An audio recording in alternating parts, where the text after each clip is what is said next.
नमस्कार, न्यूज 24 उत्तर प्रदेश उत्तराखंड में आपका स्वागत है। आपके साथ मैं हूं मानस श्रीवास्तव। आज हम बात करने जा रहे हैं समाजवादी पार्टी के मुखिया अखिलेश यादव की रणनीति की, समाजवादी पार्टी के माइक्रो बूथ मैनेजमेंट की और पीडीए के फार्मूले को इस बूथ मैनेजमेंट में लागू करने की।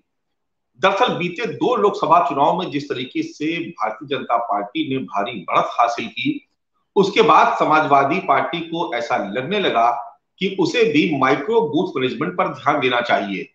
इसको लेकर के अखिलेश यादव ने अपने खास लोगों के साथ मिलकर के एक रणनीति तैयार की। ये माइक्रो बूथ मैनेजमेंट दरअसल भारतीय जनता पार्टी के ही फार्मूले से प्रेरित है, लेकिन इसका इस्तेमाल करने का तरीका अखिलेश यादव ने बिल्कुल अलग तरीके से निकाला है।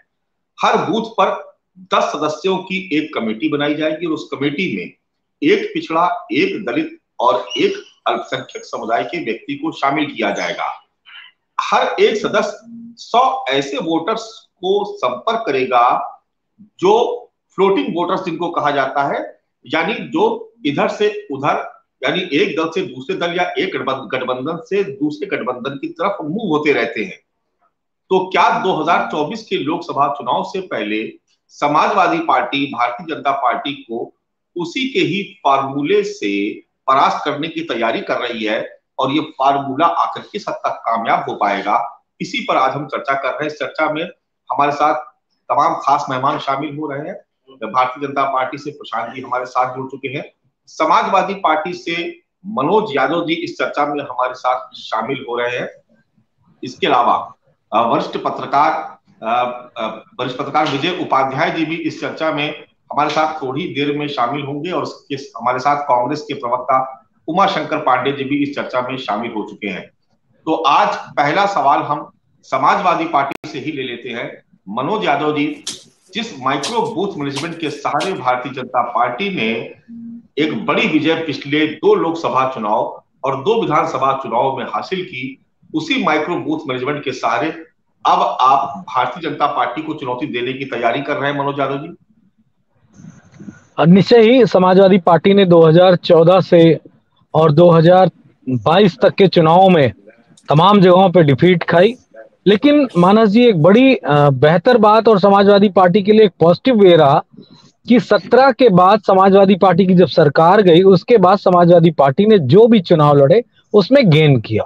गठबंधन के घटक दलों ने गेन किया या समाजवादी पार्टी इंडिविजुअल लड़ी तो उस पर भी समाजवादी पार्टी ने गेन किया।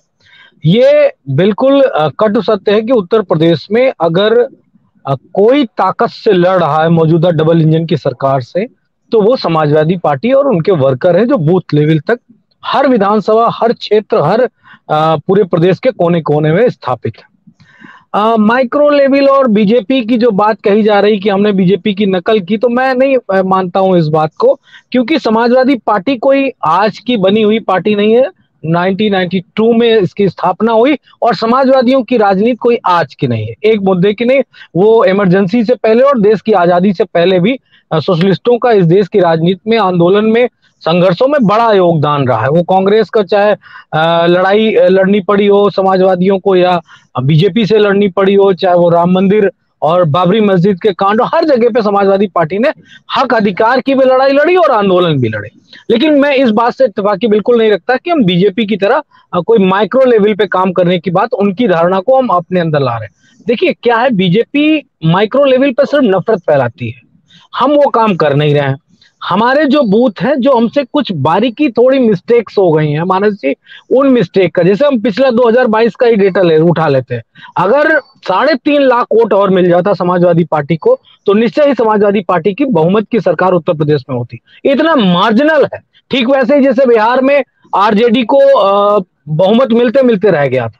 तो निश्चय ही जो पार्टी है, जो राजनीतिक संगठन है, वो अपने उस लेवल को मेंटेन करना चाहेंगे, बूथ को मेंटेन करना चाहेंगे। हाँ, कुछ रणनीतियां बदली हैं और कुछ पार्टी की तमाम सारी ऐसी चीजें हैं जिनको बदल के लड़ना है। लेकिन एक बात को आप भी नहीं भूल सकते, मैं भी नहीं भूल सकता, इंडिया चुनाव लड़ेगा 2024 का, तो सभी की, चाहे वो कांग्रेस हो, चाहे आरएलडी हो, या हमारे साथ चंद्रशेखर आजाद हो या अनुप्रिया पटेल की बहन की जो पार्टी है, पल्लवी पटेल की, माफ करिएगा, उनकी पार्टी हो, या जो और भी घटक दल आ सकते हैं हमारे साथ, उन सब के साथ कैसे एक अच्छा समावेश बनाया जाए, किस तरीके से जनता से संपर्क किया जाए, इन सब पे बात करेंगे। नकारात्मक राजनीति पे कोई काम नहीं होगा, और लेकिन सरकार की नाकामियों के खिलाफ निश्चय ही जनता के बीच में जाएंगे। और जो आप आंकड़ा दे रहे हैं, वो आंकड़ा तो अभी हमें नहीं मिला है पार्टी की तरफ से कि कितना है, लेकिन हाँ, हमारा बूथ बहुत मजबूत है। हमारे यहाँ बूथ के नीचे सारी कमेटियां बनी हुई हैं, विधानसभा लेवल पे है, ब्लॉक लेवल पे है, बूथ लेवल पे है, हर जगह है, पूरे प्रदेश में है। तो मैं उम्मीद करता हूं कि इसके सकारात्मक परिणाम आपको 2024 के चुनाव में देखने को मिलेंगे। लेकिन सिर्फ इतनी ही स्ट्रेटजी से 2024 का चुनाव नहीं जीता जा सकता है, मैं ऐसा मान के चलता हूं। उसमें टिकट, कैंडिडेट, हमारे कौन से प्रत्याशी किस लोकसभा में बेहतर लड़ सकते हैं। जैसे मैं एक उदाहरण देता हूं, कांग्रेस से हमारा गठबंधन होता है, बहुत सारी ऐसी सीटें हैं जहां हो सकता है कि समाजवादी पार्टी का बड़ा अच्छा सिस्टम हो और वहां पे कांग्रेस को सीट मिल जाए, तो वहां पे किस तरीके से, किस स्ट्रेटेजी से हम चुनाव लड़ेंगे, ये महत्वपूर्ण है कि वहां पे हमारा कार्यकर्ता, हमारा वोटर सब कुछ हो, कांग्रेस से लड़े तो कांग्रेस को किस लेवल पे काम करना पड़ेगा, कि चूंकि वोटर को आपको बताना है कि आपको हाथ के पंजे पे वोट देना है, ये एक बड़ा काम है। उस लेवल को कितनी माइन्यूट लेवल पे कितनी तेजी से फास्ट करके बताया जा सकता है, इस लेवल पे समाजवादी पार्टी निश्चय ही काम कर रही। क्योंकि कोई अकेला साइकिल और चुनाव निशान का प्रचार नहीं करना है, हमको सारी अपने घटक दलों के और सारे सिस्टम को मजबूत करते हुए चुनाव लड़ना है। बिल्कुल मनोज जी, एक बड़ी चुनौती आपके सामने ही आने वाली, क्योंकि निश्चित तौर पर बाकी जो आपके सहयोगी दल है उनको भी सीट देनी और उनके लिए भी कैंपेन करना और साथ साथ अपना वोट भी उनको ट्रांसफर करवाना। चलिए प्रशांत जी हमारे साथ जुड़े हुए हैं। प्रशांत जी, भारतीय जनता पार्टी का जो फार्मूला, यानी बूथ मैनेजमेंट, और बूथ मैनेजमेंट में जो माइक्रो लेवल पर जिस तरीके की आप लोग की प्लानिंग होती थी कि पन्ना प्रमुख तक आप लोगों ने बनाए, और शायद यही वजह रही कि बूथ स्तर पर आप लोग वोटर्स को निकालने में और अपनी बात को समझाने में आप कामयाब रहे। समाजवादी पार्टी भी अब माइक्रो बूथ मैनेजमेंट पर काम कर रही है। और सबसे खास बात यह है कि पीडीए का जो फार्मूला, यानी एक पिछड़ा, एक दलित, एक अल्पसंख्यक, 10 लोगों की कमेटी भी होगा, यानी करीब करीब एक कमेटी में 30% का जो शेयर है वो पीडीए के पास होगा। तो ऐसे में आपके सामने कितनी बड़ी चुनौती रख रही है समाजवादी पार्टी? देखिए, हमारे सामने कोई चुनौती नहीं, चुनौती उनके अपने दल को बचाने की है। जिस तरीके से वो अपने दल में स्वयं सिर फुटअव्वल की स्थिति है, और भारतीय जनता पार्टी अपने बूथ की मजबूती के आधार पर लगातार चुनाव में जा रही है और लगातार चुनाव में विजय हासिल कर रही है। हमारा संगठन राष्ट्रीय स्तर से लेकर प्रदेश स्तर से लेकर बूथ लेवल और पन्ना प्रमुख तक मजबूत है। हमारी पन्ना प्रमुख तक सभी जगह, सभी विधानसभा क्षेत्रों में, सभी लोकसभा क्षेत्रों में, जिलों में, सब जगह अपनी टीमें हैं और उसके आधार पर हम लोग काम कर रहे हैं। नरेंद्र मोदी जी के विकास, किसान कल्याण और गरीब कल्याण के जो कार्य हैं, उनके आधार पर हम लोग जनता के बीच में जा रहे हैं। अभी रिसेंटली 1 जून से लेकर 30 जून तक हमारे जो 9 साल के कामकाज थे, उसको लेकर के हम लोग लगातार, हमारे सारे नेता, मंत्री, विधायक, सभी कार्यकर्ता जनता के बीच में गए थे और जो हमारे विकास की योजनाएं हैं उनको घर घर तक पहुंचाने का, उसको हम लोगों ने काम किया है। और कौन पार्टी क्या बनाती है उसका अपना विशेषाधिकार होता है, किस स्ट्रक्चर में काम करता है, हर पार्टी अपने अपने हिसाब से काम करती है, अब उनका अपना विषय है। लेकिन हम लोग अपने संगठन पे मजबूत हैं और नरेंद्र मोदी जी के चेहरे पर, राष्ट्रीय स्तर पर, योगी जी के चेहरे पर चुनाव में जाएंगे और 300 से अधिक सीटों के साथ सरकार बनाने जा रहे हैं, उसमें कहीं कोई संदेह नहीं है। चलिए उमाशंकर पांडे जी, जिस फार्मूले का हम जिक्र कर रहे हैं, ये जो मनोज यादव जी भी बता रहे थे कि चूंकि इंडिया चुनाव लड़ेगा, यानी जो गठबंधन है आपका उत्तर प्रदेश में वो चुनाव लड़ेगा, ऐसे में वोटर्स को ये समझा पाना भी एक बड़ा मुश्किल काम होगा कि मान लीजिए कहीं पर कांग्रेस का वोटर है और वो आपको वहां प्रचार करना है, आपको समाजवादी पार्टी के लिए, समाजवादी पार्टी का ये जो मजबूत जो गढ़ है वहां पर उनको ये समझाना पड़ेगा। मान लीजिए कि टिकट आपके खाते में जाता है तो उनको समझाना पड़ेगा कि हाथ के पंजे पर ही वोट डालिए। तो जिस तरीके की प्लानिंग मनोज यादव जी की पार्टी, समाजवादी पार्टी जिस तरीके से माइक्रो बूथ मैनेजमेंट कर रही है, संगठन के लिहाज से बात करें उमाशंकर पांडे जी, तो आपकी क्या स्ट्रेटजी होगी? क्योंकि संगठन आपका उत्तर प्रदेश में इस बात को आप स्वीकार करेंगे कि उतना मजबूत नहीं है जितना बाकी दलों का है। देखिए मानस जी, 2019 के लोकसभा चुनाव में जब प्रियंका गांधी जी उत्तर प्रदेश की प्रभारी बन के आई और उसके बाद चुनाव के बाद परिणाम सकारात्मक नहीं आए, तभी इस बात को हम लोगों ने समझा था कि उत्तर प्रदेश में संगठन पर काम करने की जरूरत है। और अगर आपको याद हो मानस जी, तो फिर प्रियंका गांधी जी ने अगले 3 सालों तक, यानी कि 2022 के विधानसभा चुनाव तक उन्होंने संगठन पर काम किया और संगठन हमारा बूथ लेवल तक पहुंचाने का श्रेय प्रियंका गांधी जी को जाता है। उन्हीं 3 साल की मेहनत का परिणाम था कि आज कांग्रेस पार्टी का बूथ लेवल हो, ग्राम सभा लेवल हो, या न्याय पंचायत लेवल हो, या ब्लॉक लेवल हो, विधानसभा और लोकसभा या जिला लेवल हो, कांग्रेस पार्टी का संगठन मजबूत है। हम 2022 के चुनाव में सकारात्मक परिणाम हमारा नहीं आया, जितनी मेहनत हुई थी उस तरीके से उसके इर्द गिर्द भी कई परिणाम नहीं आया और हमें बुरी तरह पराजय का सामना करना पड़ा। लेकिन जो संगठन पर काम होना था, उस संगठन पर प्रियंका गांधी जी और पूरी उत्तर प्रदेश की कांग्रेस पार्टी ने 3 साल मेहनत किया था। संगठन सृजन अभियान के माध्यम से प्रत्येक जनपद पर हमारे जिला अध्यक्ष बनाए गए, शहर अध्यक्षों का चयन हुआ, उसी प्रक्रिया के तहत फिर ब्लॉक अध्यक्षों का चयन, न्याय पंचायत अध्यक्षों का चयन और बूथ अध्यक्षों का चयन संगठन सृजन अभियान के माध्यम से पूरे 2 साल ये कार्यक्रम चला था। और मुझे लगता है कि जो नगर निकाय चुनाव में सकारात्मक परिणाम हमको कुछ देखने को मिले, वो उस संगठन के कारण था। और भारतीय जनता पार्टी की जो नफरत वाली राजनीति है, अगर वो नफरत वाली राजनीति नहीं होती तो निश्चित रूप से कांग्रेस और बेहतर परिणाम देता। चुनाव निश्चित रूप से 2 धड़े में बंट गया था, विधानसभा का चुनाव, इसका भी नुकसान कांग्रेस पार्टी को उठाना पड़ा था। लेकिन अब चूंकि गठबंधन का चुनाव होने जा रहा है, भारतीय जनता पार्टी के खिलाफ जनता में बेहद आक्रोश है, लोग नाराज हैं। इनकी तमाम जो इनकी जुमलेबाजी है, जो झूठ बोलने की इनकी प्रवृत्ति है, झूठ बोलने की जो इनको ट्रेनिंग मिली हुई है कि आप कुछ भी ना करो, बस झूठ बोलते रहो, महंगाई बढ़ती जाए आप कहो राष्ट्र निर्माण हो रहा है, बेरोजगारी बढ़ती जाए आप कहो कि जो नौकरी की मांग करे वो राष्ट्र के खिलाफ है, वो राष्ट्रद्रोही है। ऐसी तमाम चीजें, महिला अत्याचारों पर बात करें तो बोलो कि वो देश विरोधी है। ये जो ट्रेनिंग मिलती है भारतीय जनता पार्टी को, निश्चित रूप से उस झूठ, उस फरेब, उस जुमलेबाजी को हम काटने में अक्षम रहे। और इनकी सबसे बड़ी ताकत थी सोशल मीडिया, व्हाट्सएप, जिसके माध्यम से ये नफरत टीडीएस में सुबह दोपहर शाम लोगों को भेजते थे। लेकिन सोशल मीडिया पर भी कांग्रेस पार्टी ने भारतीय जनता पार्टी को बुरी तरीके से परास्त करने का काम किया है। आज राहुल गांधी जी का ट्वीट और रिट्वीट आप देख लीजिए और नरेंद्र मोदी जी से तुलना कर दीजिए। नरेंद्र मोदी जी कहीं राहुल गांधी जी के सामने ठहर नहीं रहे, न ट्विटर पर, न इंस्टाग्राम पर और न ही फेसबुक पर, क्योंकि जनता आप समझ गई है कि हाँ सच कहाँ है और झूठ कौन बोलता है। अभी पन्ना प्रमुख और न जाने क्या क्या बातें कर रहे थे। मैं जरा भाजपा के साथी से पूछना चाहता हूं, कर्नाटका में आपका पन्ना प्रमुख सो गए थे क्या? हिमाचल में कहीं दूसरे प्रदेश में टहलने चले गए थे क्या? जब मध्य प्रदेश का चुनाव हुआ था तो नींद की गोली खा लिए थे क्या? छत्तीसगढ़ के चुनाव में धराशायी हो गए थे क्या? इसी तरीके से मणिपुर में चुनाव हुआ, गोवा में हुआ, अरुणाचल प्रदेश में हुआ, जहां जहां चुनाव हुए आपके पन्ना प्रमुख केवल उत्तर प्रदेश और गुजरात में जगते हैं, बाकी जगह सो जाते हैं क्या? तो ये हवाई बातें, पन्ना प्रमुख, चाणक्य धराशायी हो जाता है आपका चाणक्य जैसे ही आप उत्तर प्रदेश के बाहर जाते हो। हरियाणा में पूर्ण बहुमत की सरकार अब लंगड़ी चल रही है, वहां पर बैसाखी का सहारा लेना पड़ा है। जम्मू कश्मीर में हिम्मत नहीं हो रही है, आप चुनाव करा दो।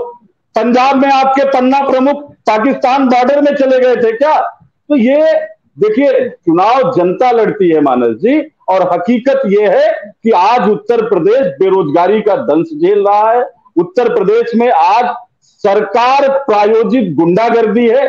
सरकार प्रायोजित गुंडागर्दी मतलब आप इनके वॉशिंग मशीन में बैठ जाओ, उस पार निकल जाओ, फिर आप धनंजय सिंह हो या विभूषण शरण सिंह हो, आपकी 100 गलतियां माफ, फिर तो आप संत हो, साधु हो, भगवा पहन लो, आप आसाराम बापू बन जाओगे, चिन्मयानंद बन जाओगे।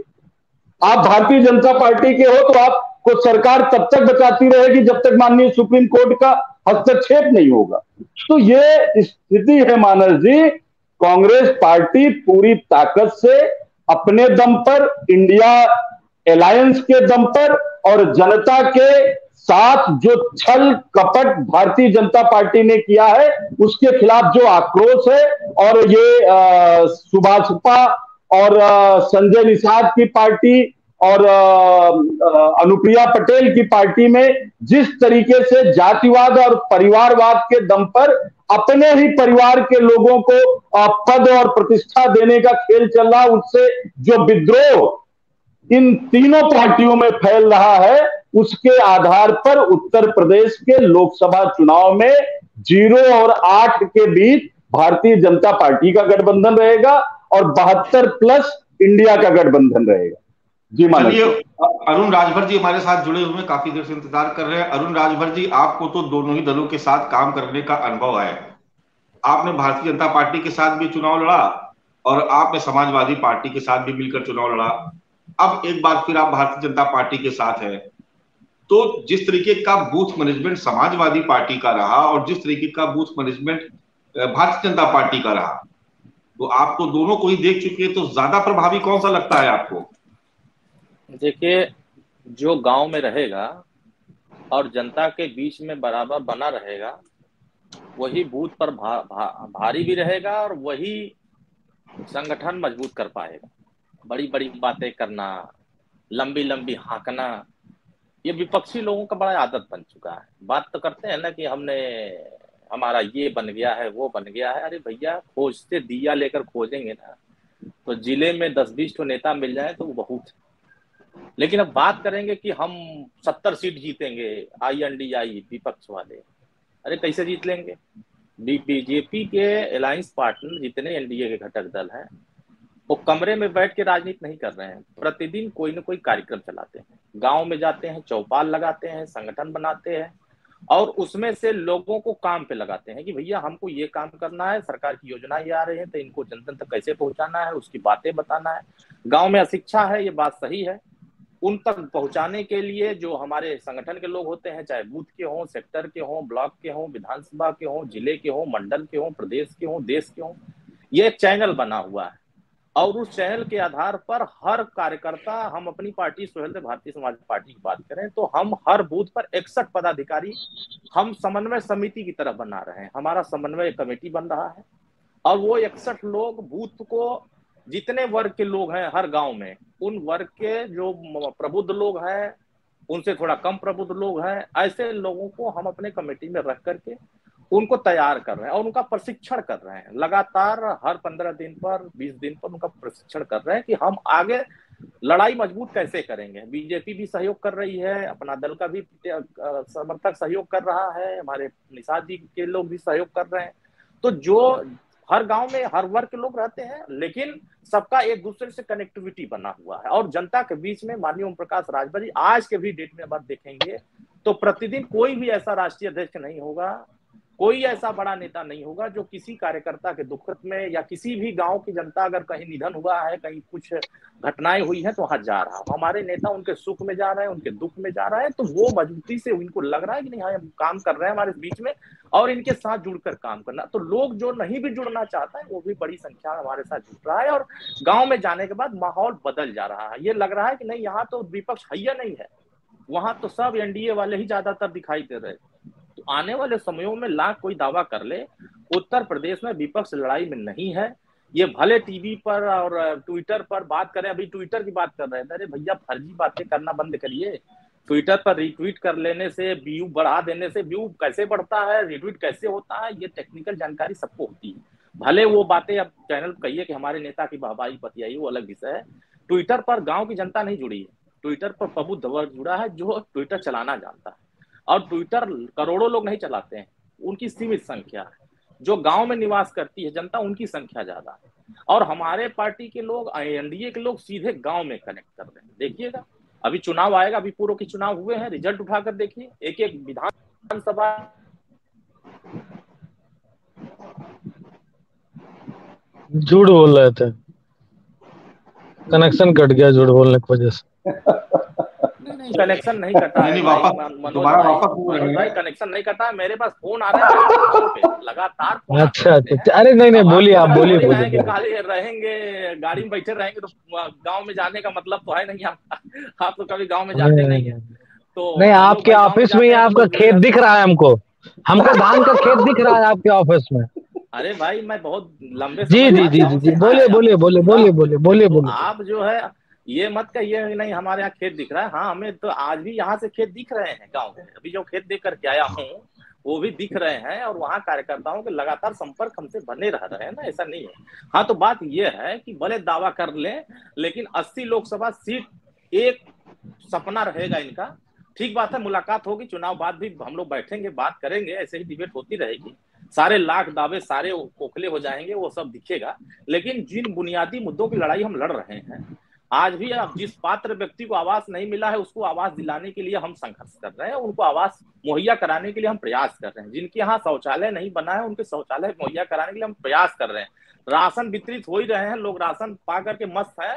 मनोज भाई, हम लोग चुनाव में गए थे, राशन वाले जितने थे वोट नहीं दे रहे थे, कह रहे हैं मोदी जी तो 5 किलो दे रहे हैं, आप क्या दोगे पहले बताओ। हम तो बड़ी बड़ी बातें करते थे लेकिन कुछ नहीं होता। जनता के माइंडसेट बन चुका है कि इस देश में सुरक्षा, देश में सम्मान, देश में एकता, लोगों में जो नफरत है वो खत्म एनडीए की सरकार कर रही है। और एक भी दंगा उत्तर प्रदेश में आप बताइए कि 5 साल 7 साल की सरकार में 6 साल में एक दंगा बता दीजिए उत्तर प्रदेश में हुआ। लेकिन पूर्व के रिकॉर्ड सब उठाकर देखिए, कितने जमीन जितने अवैध लोगों ने कब्जा किया है, बड़ी संख्या में लोगों की अवैध कब्जों से छुटकारा वर्तमान सरकार में दिया गया है। तो कौन ये काम किया था पहले? इन छुटकारों, जो लोग छुटकारा पा रहे हैं, अपनी जमीन पुनः पा रहे हैं, वो क्यों जाएंगे विपक्ष के पास? क्योंकि धोखा तो उनके साथ से मिला है। वो तो हमारे साथ आ रहे हैं कि भैया हमको न्याय मिल रहा है इसलिए हम आपके साथ आ रहे हैं।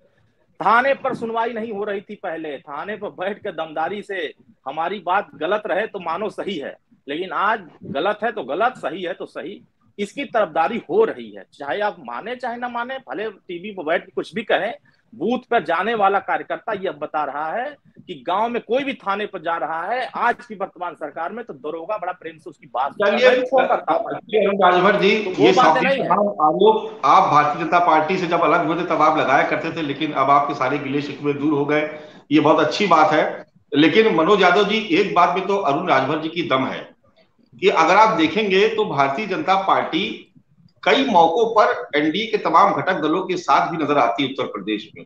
कई बार वो संजय निषाद से भी मंच साझा हो जाता है, कई बार ओम प्रकाश राजभर के साथ भी मंच साझा हो जाता है बीजेपी के बड़े नेताओं का।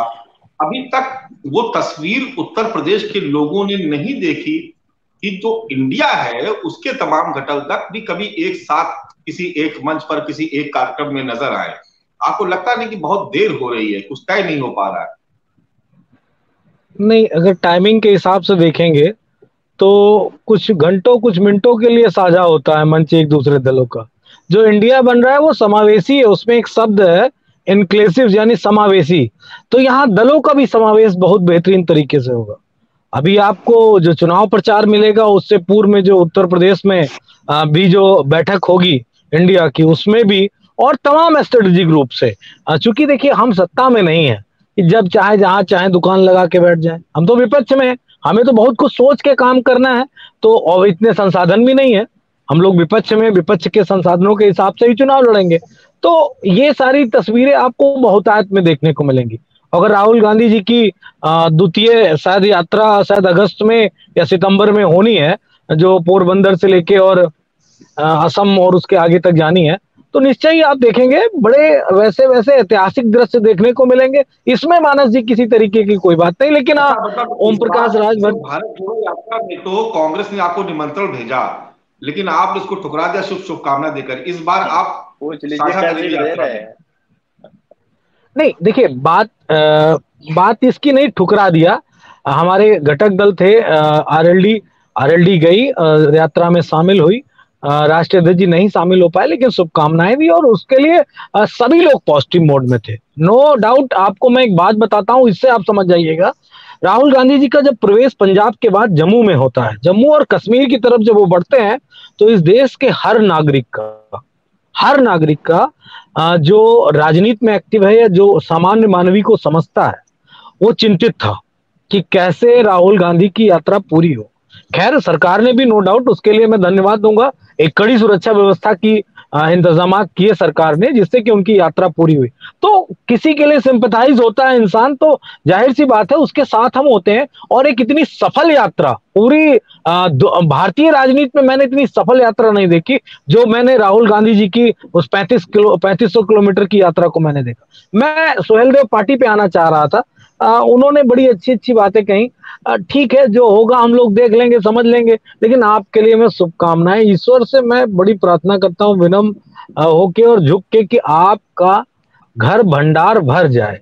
खाली मत रखना, क्योंकि इंडिया इतना मजबूत है, अब भी बार्गेनिंग ना कर पाए तो बहुत तकलीफ होगी। जीवन में दोबारा मौका नहीं मिलेगा। No time of your life जो आपको चांस इतना बेहतर दे। खुल के कह दे रहे हैं। देखो अभी कैबिनेट देखिए, एक मिनट रुक जाइए अरुण जी रुक जाइए। देखिए, बैकवर्ड से आते हैं, हमारे पीडीए का एक पार्ट है, माने ना माने ये अलग बात है, वो अपनी राजनीति करने का सबका तरीका है। मैं चाहता हूं कि ओम प्रकाश राजभर जी को, ये मेरी विश है और हमारी पार्टी भी यही चाहती है, मजबूत विभाग मिले, मजबूती से वो अपने समाज के लिए काम करें। और जो सम्मान समाजवादी पार्टी ने दिया था उनको गठबंधन करके, उससे ज्यादा सम्मान मिले। क्योंकि उस दिन की तस्वीर देख के मेरा दिल कुरेद गया था बिल्कुल। ओम प्रकाश राजभर जी प्रधानमंत्री को जब माला पहनाया जा रहा था तो वो बिल्कुल पीछे खड़े थे, किसी को याद नहीं आया। वो तस्वीर इस बात का एग्जाम्पल है मानस जी, यही स्थित कर देंगे ये पिछड़ों की कि आपको वोट तो ले लेंगे, लेकिन सम्मान जब देने की बात आएगी तो ओम प्रकाश राजभर जी कहीं नजर नहीं आएंगे। इसलिए मैं आपसे अनुरोध कर रहा हूं, आपके पिता, एक मिनट अरुण जी रुक जाइए, आपकी बात कर रहा हूं इसलिए आपको धैर्यपूर्वक सुनना चाहिए। आपके पिताजी को, आप लोगों को इतनी मजबूती से अपना हक मांगना है कि अगर वो हक ना दे तो उनको आईना दिखा देना, क्योंकि इंडिया सामने खड़ा है, इंडिया के सामने सब बौने हैं। अच्छा देखिए, ये बड़ी बात कर रहे हैं कि हम बहुत पीछे थे। अरे भैया, आपके यूपीए की जब बैठक हुई, श्री अखिलेश यादव जी कोने में बैठे थे। फोटो खींचने वाले अगर दूसरे एंगल से फोटो खींच लें तो उसको आप ऐसे कहेंगे कि उनके बगल में तमिलनाडु के सीएम बैठे थे, उनके बगल में तमिलनाडु के सीएम बैठे थे, एमके स्टालिन साहब बैठे थे। सुनिए पहले, अब सुनिए, ठीक है, हाँ। स्टालिन साहब बैठे तो स्टालिन साहब उत्तर प्रदेश में 10 वोट नहीं दिलाएंगे, भी आप जानते हैं। अरे ये आप भ्रम निकाल दीजिए, आपके पास 5 भी नहीं है। हमने शुभकामनाएं दे दी हैं, चुनाव में पता चल जाएगा आपको। आप लड़िए। आप जो ये छोटी सी शीशी लेके, छोटा सा शीशा लेके जो बड़े बड़े आप उनको आईना दिखाते हो ना, ये बीमारी है एक। छोटे से टीले पर अगर हम खड़े हैं और पहाड़ को हम देख रहे हैं और पहाड़ हमें देख रहा है, तो ये हमारे संगठन और हमारे कार्यकर्ताओं को उपलब्धि है कि एनडीए की बैठक में पहली बार महाराजा सुहेलदेव राजभर का वंशज अपनी बात रखा। इससे पहले क्यों नहीं रखा गया भैया? ऐसे आप भी बैठक में क्यों सरकार नहीं बनवाए थे आप? 2017 में आपने उनकी सरकार नहीं बनवाई थी? नहीं, 2017 में आपने उनकी सरकार नहीं बनवाई थी क्या? क्या मिला? ओम प्रकाश राजवीर को फड़वा चलाना पड़ा था, बताए ना, याद है नहीं याद है? अपमानित होना पड़ा था। हाँ, याद रखिएगा इस बात को। हाँ, तो हमारा काम है फरसा उठाना, हम किसान हैं। अरे प्रशासन ने आपकी बात नहीं सुनी, आप बता रहे हैं कि फड़वा उठाना। प्रशासन की बात कर नहीं है, ये वो मुद्दा नहीं है। मुद्दा ये है कि हम सार्वजनिक बात कर रहे हैं, दोबारा मौका देंगे। एक बार प्रशांत जी के पास चलते हैं। प्रशांत जी, देखिए जिस तरीके से हम बात कर रहे हैं, बहुत माइक्रो लेवल पर इस बार बूथ मैनेजमेंट की बात हो रही है। हर सियासी दल चाहता है कि वो उसकी जो पार्टी का जो संगठन या कार्यकर्ता है वो ज्यादा से ज्यादा वोटर्स तक अपनी बात को पहुंचा सके। लेकिन एक बात जिसका जिक्र बार बार हो रहा है, पीडीए यानी पिछड़ा, दलित और अल्पसंख्यक। पिछड़े और दलितों को आपने 2014 के बाद बखूबी जोड़ा। इस बार आपका प्रयास अल्पसंख्यकों को भी जोड़ना है, और उसको हमने देखा भी, जो राष्ट्रीय कार्यकारिणी गठित थी उसमें तारिक साहब को भी बड़ी अहम भूमिका दी गई। अब दूसरा सवाल ये आता है कि जिस पीडीए को लेकर के समाजवादी पार्टी या इंडिया बेहद संजीदगी से काम कर रही है, उस पिछड़ा, दलित और अल्पसंख्यक यानी पिछड़ा और दलित को बचाए रखने के लिए और अल्पसंख्यकों को अपने साथ जोड़ने के लिए किस तरीके से काम करेगी भारतीय जनता पार्टी? क्योंकि इस बार चुनौती आपके सामने बड़ी है इंडिया के रूप में।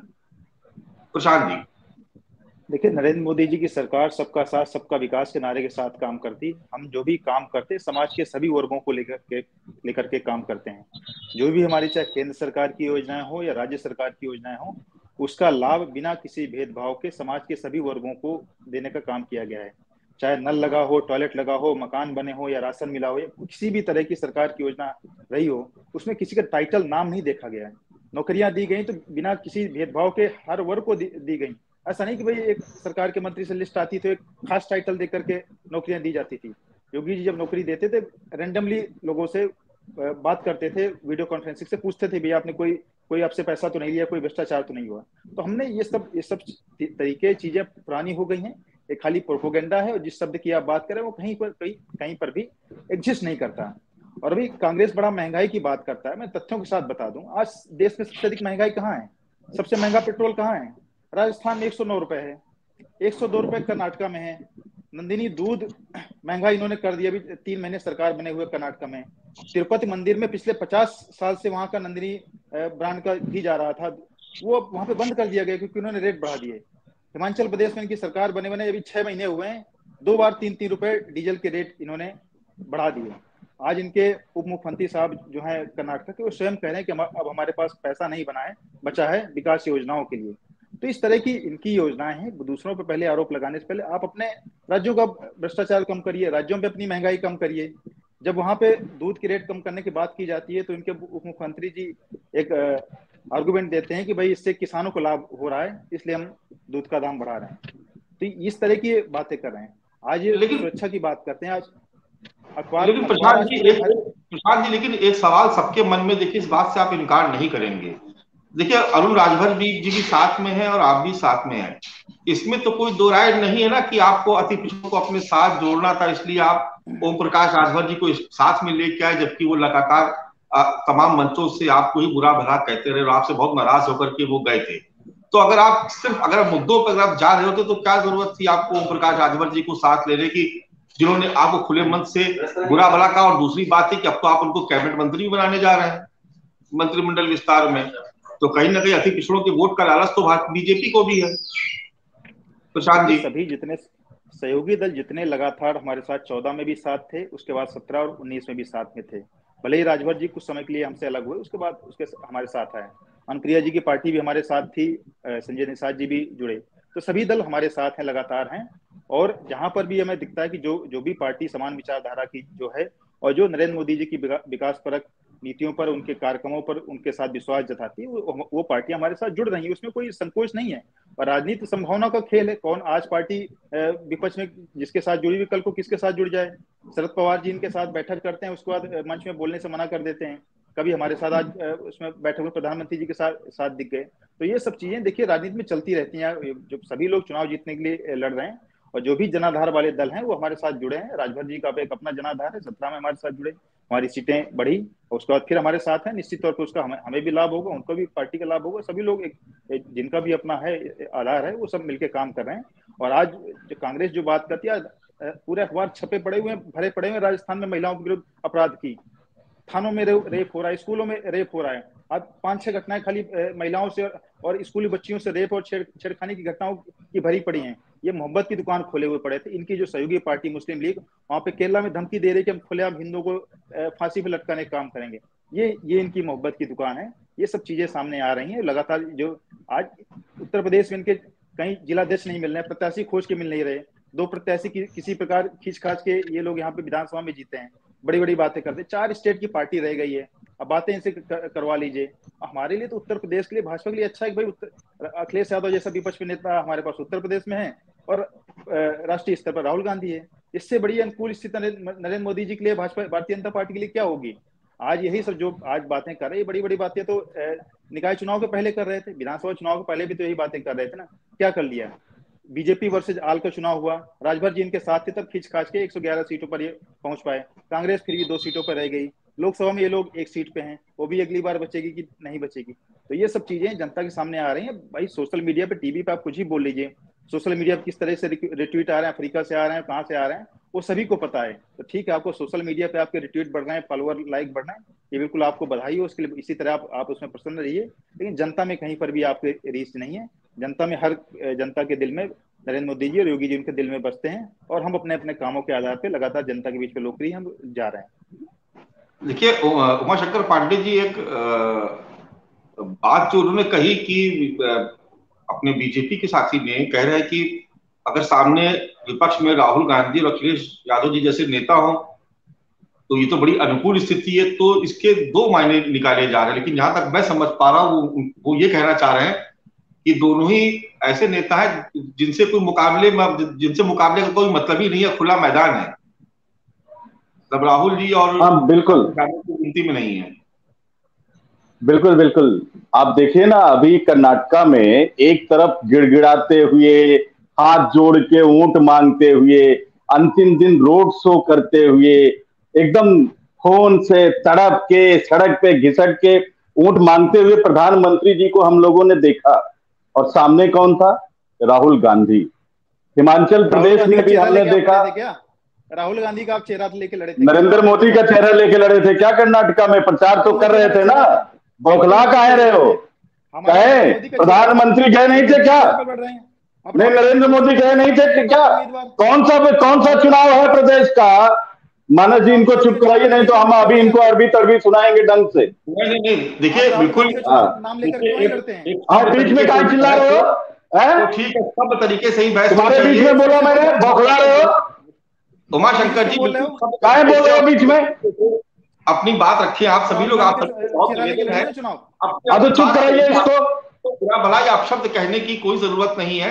ये डिबेट बीच में बोलेंगे तो बुरा भला भी कहेंगे, और फिर इनको हम बताएंगे तुमसे ज्यादा ट्रेनिंग होती है हम लोगों की। शांत रहो।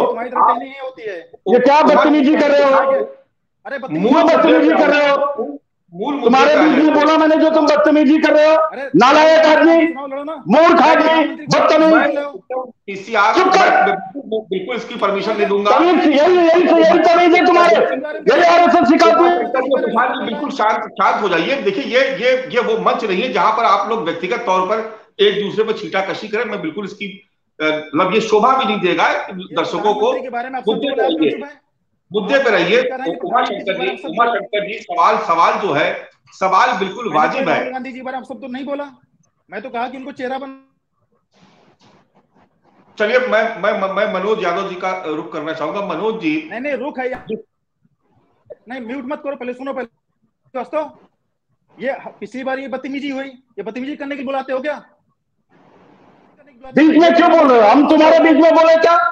बदतमीजी कौन कर रहा है? उमाशंकर क्या बोला मैंने?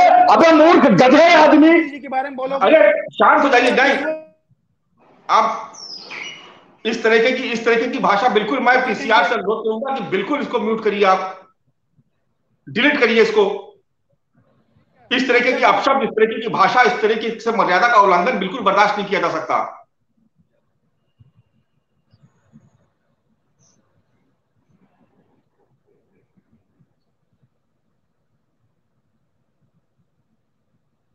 मनोज यादव जी, सवाल इस बात का है, मनोज जी, जिस तरीके से स्ट्रेटजी बनाई जा रही है भारतीय जनता पार्टी की तरफ से, पिछड़े उनके साथ लगातार 2014 से बड़ी संख्या में जुड़े हुए हैं।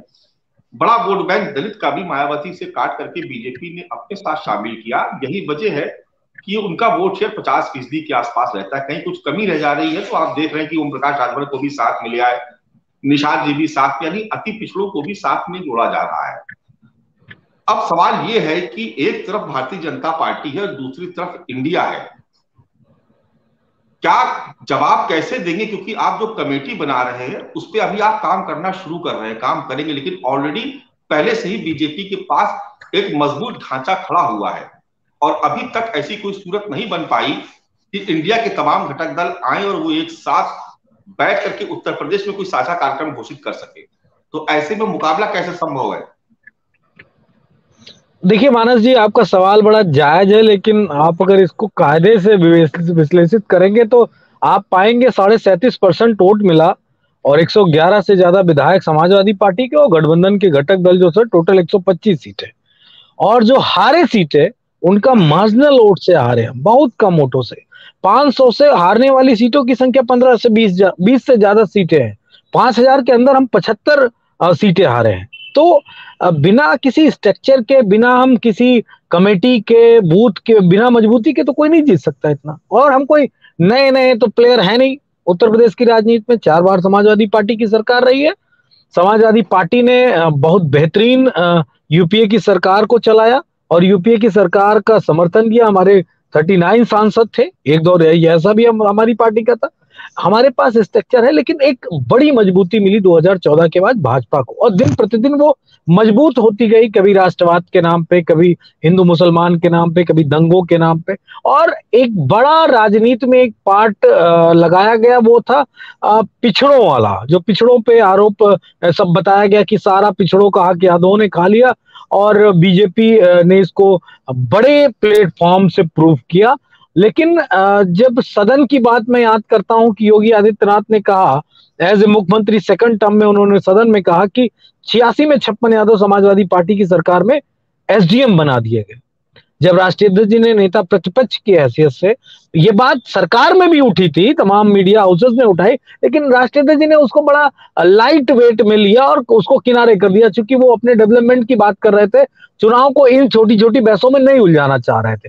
जनता को लगा अखिलेश जी नहीं बोले तो बात सही होगी।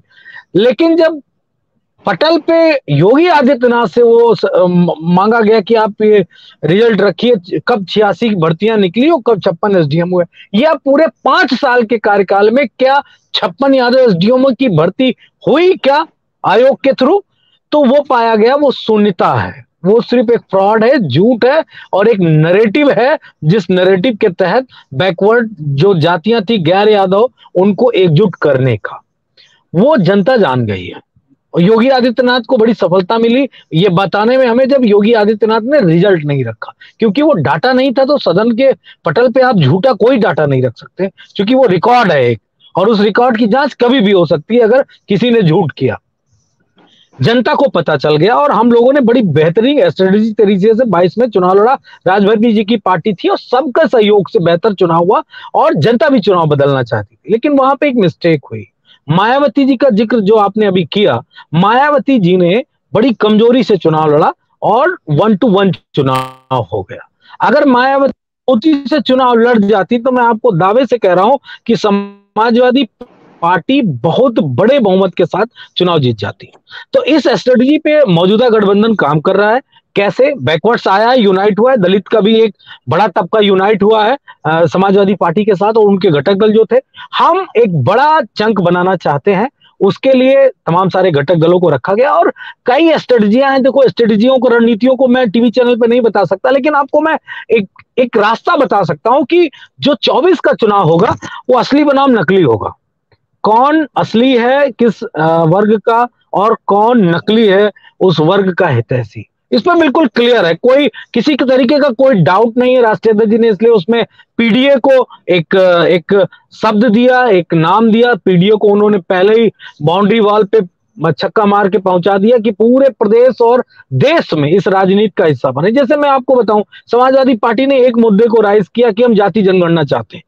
तमाम सारे उस वक्त जब कहा गया राष्ट्रीय अध्यक्ष जी के द्वारा, और सदन में उन्होंने कहा कि जिसकी जितनी संख्या भारी उसकी उतनी हिस्सेदारी, ये बात सदन में कही राष्ट्रीय अध्यक्ष जी ने। आज पूरा देश इस बात पे राजनीति के लिए एग्री हो गया है कि हम जाति जनगणना करवाएंगे, वो चाहे कांग्रेस हो, चाहे वो नीतीश जी की पार्टी हो, चाहे वो लालू जी की पार्टी हो, चाहे वो स्टालिन हो, चाहे वो आप पार्टी हो। सारे दलों ने ये स्पष्ट कर दिया कि हम जाति जनगणना पे जाएंगे। हम पीडीए जो हमारा एक पूरा सिस्टम है उस पीडीए पे जाएंगे। इसका पीडीए का मतलब यह है कि पिछड़ा दलित अल्पसंख्यक, इसका मतलब है बिल्कुल नहीं कि अगड़ों की बात हम नहीं सुनेंगे। अगड़ों की भी बात, अगड़ों के अधिकारों की भी बात हमेशा से बात सुनती चली आई है। समाजवादी पार्टी ने सुना, यूपीए ने सुना, और बीजेपी के प्रवक्ता चले गए, उनको बता देता। उन्होंने आरोप लगा दिया कि हमारे यहाँ जातिवाद नहीं होता। तो मैं एक आरोप लगा सकता हूं, चलो ठीक है, मैंने 86 में 56 का उदाहरण उत्तर प्रदेश के लिए दे दिया, दिखा दो रिजल्ट अगर यादवों को इतना ही भर्ती थी। दूसरा मैं कहता हूं कि सोनिया गांधी और इंदिरा गांधी जी, माफ करना, राहुल गांधी जी गांधी फैमिली से हैं। 10 साल की यूपीए की सरकार में कितने गांधियों को उन्होंने रिप्रेजेंटेशन दे दिया, बताया जाए भाई। क्या बताएंगे, क्या प्रूफ करेंगे? आपने 2G का आरोप लगाया, आपने तमाम सारे भ्रष्टाचारों का आरोप लगाया, चाहे यूपीए पे लगाया, चाहे समाजवादी पार्टी पे लगाया, किस पे कार्रवाई हुई? एक आप बता दीजिए मानस जी, मैं मान लूंगा। रिवर फ्रंट की बात कर रहे हैं, मैं तो ओपन चैलेंज कह रहा हूं। लैपटॉप घोटाले की बात कर रहा हूं, ओपन चैलेंज कर रहा हूं बीजेपी को। आप एक्सप्रेस वे की बात कर रहे हैं, ओपन चैलेंज कर रहा हूं।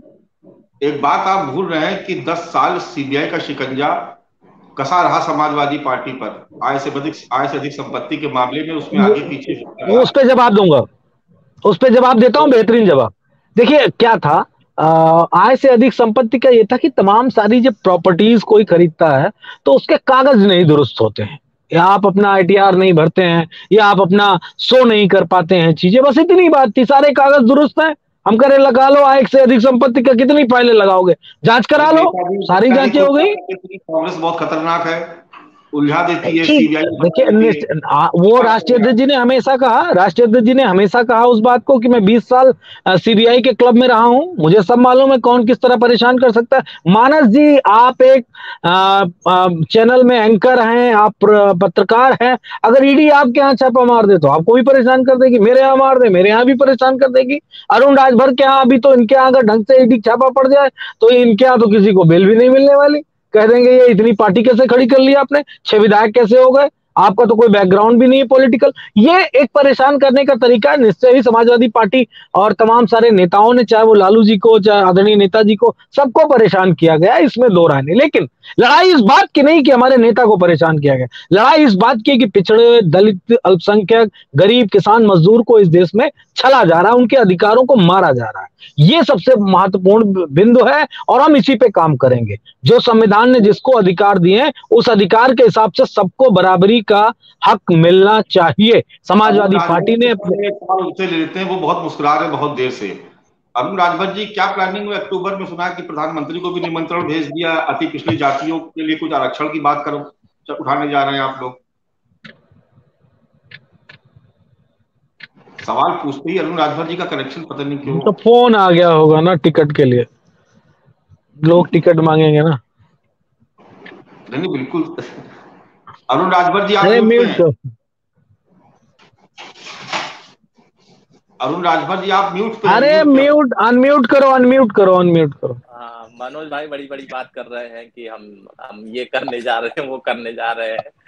इनके गैंग में जितने लोग शामिल हैं, कोई जमानत पर छूटा हुआ है तो कोई कोई भ्रष्टाचार के ईडी की पूछताछ में चल रहा है, तो कोई सीबीआई के पूछताछ में चल रहा है, कोई जमीन घोटाले में चल रहा है, तो कोई जमीन के बदले नौकरी घोटाले में फंसा हुआ है। अब देखिए ना इनका इतिहास, जितने किसी की सदस्यता चली किस काम में जा रहा है, ये कहीं न कहीं इनके प्रमाण है। और देश की जनता इस गैंग को बड़े अच्छे से देख रही है कि ये भ्रष्टाचार करके आए हैं, तब जांच हुई है और इनको जमानत पर छोड़ा गया है कि आइए अभी कुछ टिमटिमाइए, राजनीति करिए।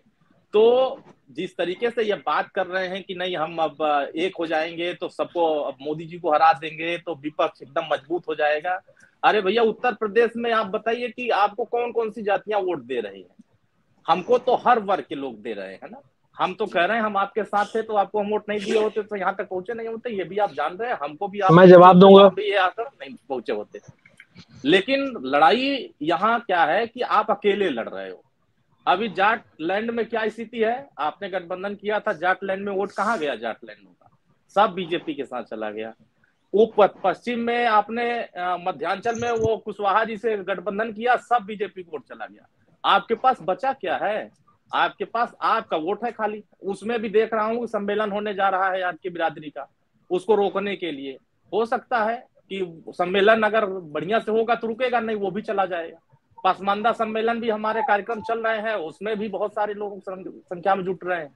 तो हमारा तो अभियान चल रहा है लोगों को जोड़ने के लिए, हमारे साथ लोग बड़ी संख्या में जुट रहे हैं, हमारी ताकत बढ़ती जा रही है। लेकिन आपके साथ जो लोग पहले रहे हैं, यही कांग्रेस पार्टी को, यही समाजवादी पार्टी कहती थी कि मेरा अनुभव अच्छा नहीं है गठबंधन करने का। अब कैसा अनुभव रहेगा भैया? यही बहुजन समाज पार्टी से गठबंधन करे, अगले चुनाव पास खत्म हो गया तो करे मेरा अनुभव खराब हो गया, वोटर ट्रांसफर नहीं हुआ। तो जितने इसमें दल हैं गैंग वाले भ्रष्टाचार में शामिल, ये कितने वोट ट्रांसफरेबल करा देंगे? आंकड़े अगर उठाकर देखेंगे तो 11-12 ऐसी पार्टियां हैं जिनका उत्तर प्रदेश में एक कार्यकर्ता तक नहीं। 11 ऐसी पार्टियां हैं, एक कार्यकर्ता किसी जिले में खड़े हो जाए कि हम नेता आए हैं। हो सकता है भाई मंत्री है, मुख्यमंत्री है अपने राज्य के, तो यहाँ आएंगे तो कुछ टिमटिमाने वाले, साथ घूमने वाले जो है आ जाते हैं, तो हो सकता है गमछा लगाने वाले 4 छठ्ठों मिल जाए। लेकिन हकीकत यह है कि किसी जिले में उनके कार्यकर्ता नहीं है, उनका संगठन नहीं है। हाँ, कांग्रेस पार्टी बड़ी दावा कर रही है कि हमने कर्नाटक जीत लिया, छत्तीसगढ़ जीत लिया, लेकिन उत्तर प्रदेश नहीं जीत पाते हैं क्योंकि इनके 10 कार्यकर्ता जिले में नहीं रहते। तो वो हकीकत है, हकीकत को नजरअंदाज करना ये तो इनकी भूल हो जाती है। ठीक बात है, हमारा गठबंधन और मजबूत हुआ है, हम बीजेपी के साथ गए हैं और ताकतवर बन रहे हैं और हमारे साथ और लोग जुटेंगे। आप देखिए कार्यक्रम होगा आजमगढ़ में, तो इतने लोग जुटेंगे, जितना कार्य गठबंधन हमारे अब तक पूर्व में हुए हैं उतनी बड़ी रैली कभी नहीं हुई होगी जितनी रैली बड़ी हम करने जा रहे हैं। और लोगों को, हर वर्ग को जुटा रहे हैं, यही नहीं खाली वहां हमारे लोग रहेंगे, वहां हर वर्ग के लोग जुटाएंगे और शुद्ध रूप से हमारे समर्थक रहेंगे।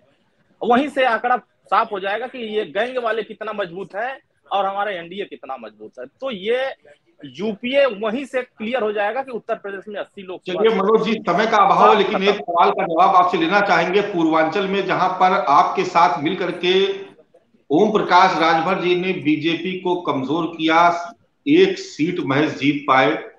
मऊ में एक सीट मिली शायद, मुझे जहां तक याद आ रहा है। गाजीपुर में एक भी सीट बीजेपी नहीं जीत पाई थी उस वक्त, और आजमगढ़ में भी नहीं जीत पाई थी। मऊ में एक सीट जीत पाई थी। अब उसी पूर्वांचल में ओम प्रकाश राजभर नरेंद्र मोदी का हाथ पकड़ कर खड़े होंगे और पूर्वांचल में पार्टी को मजबूत करने के लिए एक वहां पर एक बड़ा अभियान शुरू किया जा रहा है। तो आपकी हर स्ट्रेटजी का जवाब बीजेपी ने पहले से तैयार करके रखा है। मनोज जी, बहुत संक्षेप में जवाब दीजिएगा। नहीं, मैं उम्मीद करता हूं कि मोदी जी को जो कमजोरी प्राप्त हुई है इंडिया बनने के बाद, उस मजबूती को, कमजोरी को मजबूती में बदलने के लिए ओम प्रकाश राजभर जी का सहारा लिया गया।